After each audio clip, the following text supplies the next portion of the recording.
between the house and where he was at the hotel or the motel. When you say you were going back and forth, what does that mean? Between the house that we lived in that we paid for and at the room.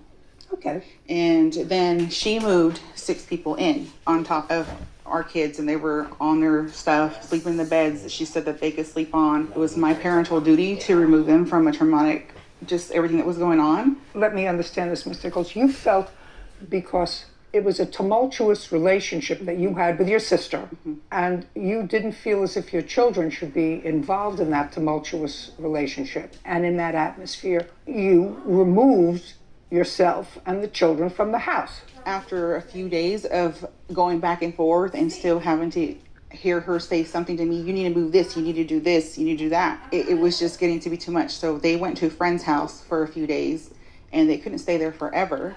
So we ended up having to rent 2 motel rooms. I had 2 adult children who were still in the home dealing with all this mess and all the people in the house that she moved in. And it wasn't getting any better. And they didn't want to be there either. And they were 22 and 21. You can't tell me what they wanted. They were, in fact, there. The last of your stuff was out on December 31st. You did, in fact, you and your children lived in the house until December 31st. You weren't removed from the house. Your husband was removed from the house because a court found that the defendant was entitled to an order of protection against him to vacate the house. So the court granted that order of protection.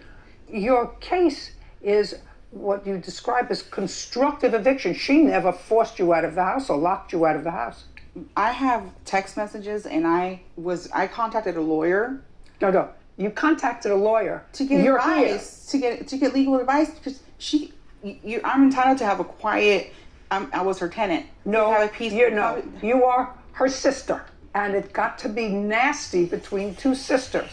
And it got to be nasty between your husband and your sister. And you had kids, and she had kids.